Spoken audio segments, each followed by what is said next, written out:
Баршаңызға қайырлы күн достар. Сіздермен бірге Анаргүл каналыма қош келдіңіздер.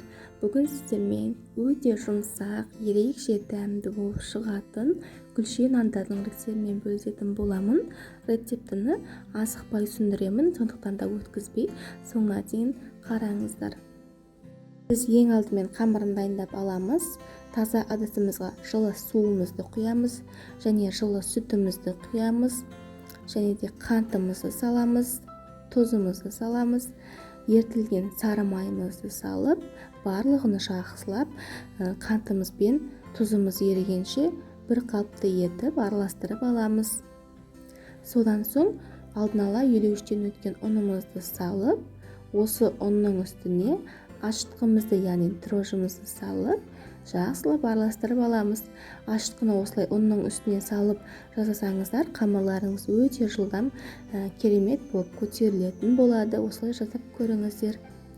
Осылай қасықпен алдын ала бір сұйық қамыр шығарып аламыз да, содан соң ұнымыздың қалған бөлігін қосып, жұмсақ қолымызбен қамыр илейтін боламыз. Міндетті түрде жұмсақ қамыр илеңіздер, сол кезде сіздердің нандарыңыз өте жұмсақ болып шығатын болады. Сүйікті менің көрермендерім, егер менің арнама тіркелмеген болсаңыз, міндетті түрде тіркеліп қоюды ұмытпаңыз. Мінекей бізде осындай жұмсақ, өте керемет қамыр шығады. Қамырдың иін жақсылап қандырыңыздар. Дайын болған қамырымызды бетін целлофанмен жауып, көтерілгенше 1-1,5 сағатқа жылы жерге қойып қоямыз. 1,5 сағаттай уақыт өткеннен соң біздің қамырымыз өте керемет болып көтеріледі. Осы қамырымызды қайтадан бір жақсылап илеп жіберіп, дәл видеодағыдай барлығын 100 граммнан бөліп дайындап аламыз. Сол кезде менде 15 дана күлше шықты. Егер таразы жоқ болса, көз мөлшерімен бөлсеңіз де болады. Әрбір қамырымызды дөңгелек күлшелердің формасына келтіріп, бетін жауып 15 минутқа қалдырамыз. Арада 15 минут өткеннен соң біздің күлшелеріміз осылай көтеріледі. Енді күлшелерімізді дәл видеодағыдай ортасын осылай басып, нанның формасына келтіріп дайындап аламыз.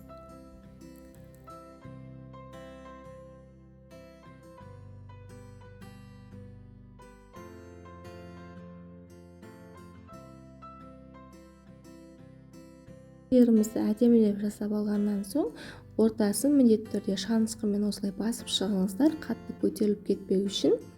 Содан соң бір жұмыртқаның сарыуызына бір ас қасық сүт қосып, араластырып, осы күлшелеріміздің бетіне жағып шығамыз.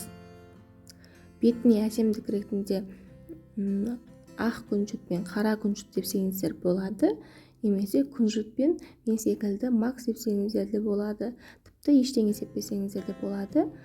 Күлшелерімізді қызып тұрған пеште қызартып пісіріп аламыз. Мінекей достар, осымен біздің өте әдемі, өте дәмі ерекше дәмді болып шығатын күлше нандарымыз дайын. Сіздерге дәл менің рецептіммен жасап көруге кеңес беремін.